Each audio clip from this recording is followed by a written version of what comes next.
Muy bien, buenas tardes, me presento, mi nombre es Josep Corominas, he estado docente muchos años, ahora ya no, a todo el mundo le toca terminar en un momento dado, entonces voy a presentar una serie de historias o leyendas o mitos, algunos procedentes de series de televisión, otras de mitos de la mitología antigua, algunos extraídos de libros o de películas, y voy a comentar unos pocos.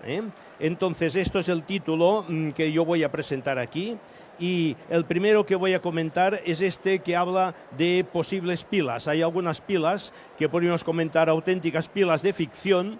Algunas otras son más dudosas si es posible que funcionen correctamente de acuerdo con el relato, y otras pilas reales y que ciertamente han funcionado siempre. Entonces, la primera es la que voy a comentar, esta que es la pila de Bagdad, y la pila de Bagdad es realmente un caso muy interesante porque esta es la pila de Breaking Bad. Sí, es que creo que me he saltado una y voy a ver un poco para atrás, eso es. Y no, es correcto, bien, muy bien. Voy a ver primero la pila de Breaking Bad. Breaking Bad fue una serie de televisión muy conocida. Trataba de un profesor de química que estaba en una high school en Nuevo México y debido a un problema muy grave contrae una enfermedad que prácticamente necesita una cantidad enorme de dinero para curarla. Esto ocurre en los Estados Unidos. Entonces, como uno de sus alumnos tiene cierto conocimiento, cierto contacto con la fabricación de algún tipo de drogas, se pone de acuerdo con su alumno preferido y él, como buen químico que es, decide que para reunir el dinero suficiente lo que va a hacer es simplemente fabricar una serie de drogas, de metanfetamina. Es tan bueno, lo hace tan bien, que realmente consigue dominar el comercio y conseguir el dinero suficiente para curarse. Para fabricar esto debe esconderse y lo que hace es tener un laboratorio clandestino que monta en una autocaravana donde elabora la droga.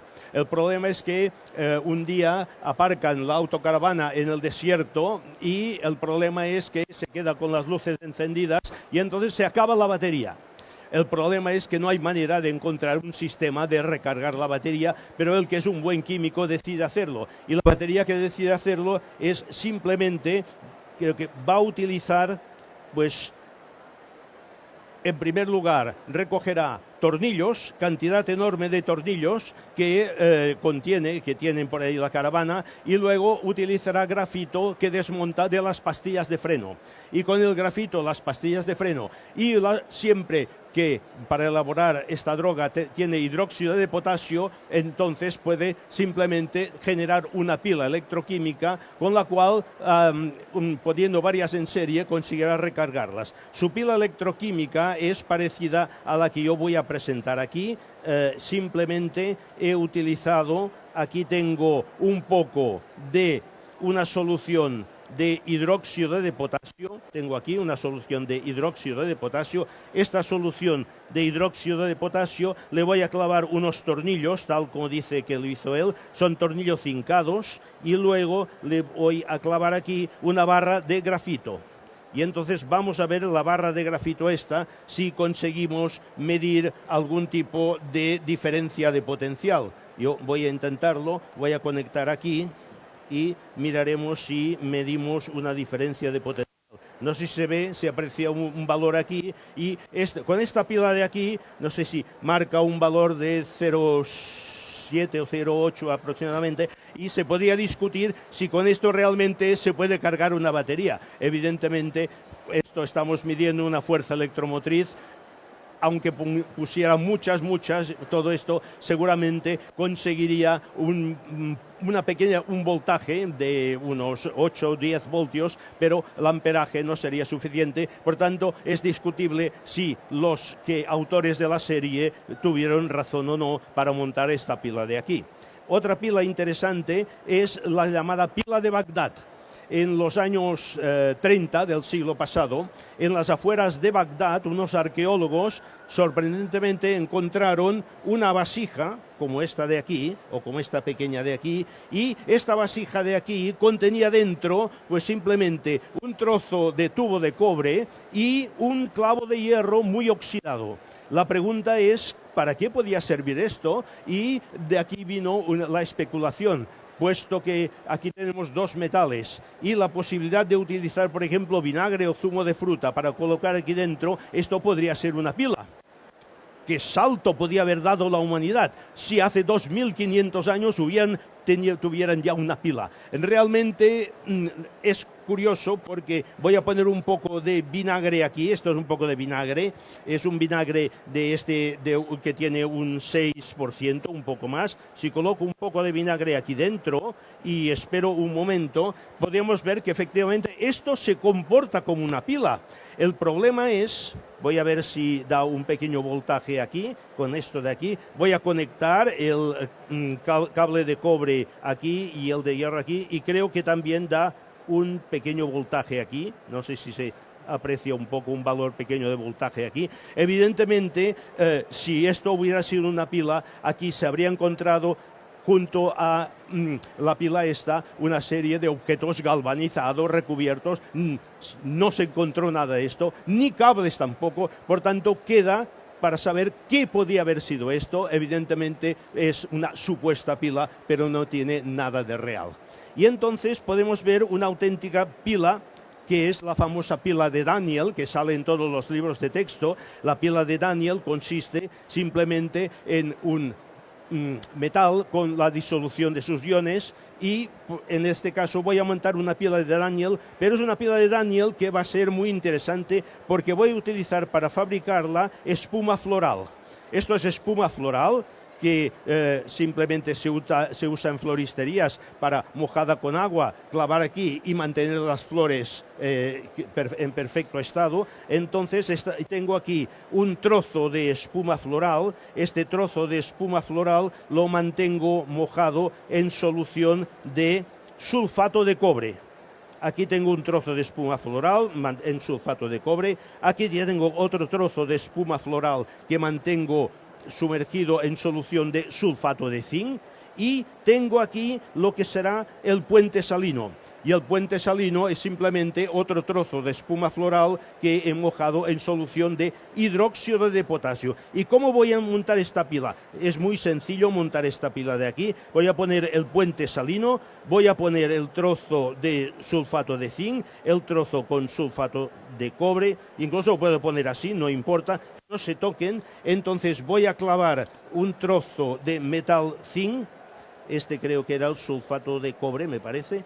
Y aquí voy a clavar un trozo del metal zinc aquí, y ya tenemos la pila. En principio esto debería montar un cierto valor, si es que no me he equivocado en montar estas cosas de aquí, y porque como no sé si he confundido, ¿no? Voy a ver qué es lo que puede medir aquí. Entonces este sería el polo negativo de la pila de Daniel, y este sería el polo positivo de la pila de Daniel. No sé si marca algún voltaje, ¿no? ¿Qué marca? Creo que debe marcar 1,1 voltios. 1 voltio. Bien, aproximadamente esto, si miramos valores de tablas de fuerza electromotriz, vemos que prácticamente esta es la pila. Esta es una pila comodísima porque, como vemos, no utiliza ni líquidos ni nada, de manera que, como podemos comprobar, se podía montar. Puede montar de diferentes maneras, y podría montar más pilas si tuviera otras disoluciones, magnesio, sulfato de magnesio, etc. Y esta es la pila de Daniel. Esta sí que es una pila auténtica y real, mientras que las otras es una pila de ficción o una pila, probablemente, es curioso, porque desapareció con todos los problemas que han habido en Irak. Esta pila de Bagdad nunca más se supo. Sin embargo, llevó a un montón de especulaciones si aquella gente era capaz de galvanizar o no. Bien, entonces tengo otra historia aquí. Esta otra historia de aquí también puede ser muy interesante porque siempre se ha utilizado el sebo, la grasa de animales, como buen combustible para fabricar velas. y se utilizó desde siempre grasa de animal, ya sea cordero, ya sea oveja, etcétera, etcétera, y simplemente desde la prehistoria se ha utilizado esto para alumbrarse en las cuevas, en las cavernas. Se dice que hasta el siglo pasado o finales del siglo XVIII, las velas que se utilizaban los marinos en los barcos eran simplemente sebo con una mecha. Es curioso porque el sebo realmente es comestible. Por tanto, sería interesante razonar que se llevaban una cierta cantidad de provisiones. Se dice que en largas travesías navegando había un momento en que a veces se terminaban los víveres. Al terminarse los víveres, la solución para los marineros es muy fácil. Te comes las velas y ya está. Y precisamente yo quiero ilustrar aquí porque es posible comerse velas. Aquí tengo unas velitas aquí y entonces voy a ver que si puedo encender esta vela de aquí, como es lo que estoy haciendo, y vamos a ver si consigo que arda la velita esta de aquí. Y entonces podemos ver, esta es mi vela y podemos ver que es perfectamente comestible. En efecto, es comestible. Invito a alguien del público, si es capaz, de comerse una vela. Tengo varias. Mira qué monada. Las velas están hechas de manzana y lo que arde es un fruto seco. Los frutos secos contienen una elevada cantidad de aceites, por tanto son muy buenos comestibles. Entonces fíjense que a cierta distancia...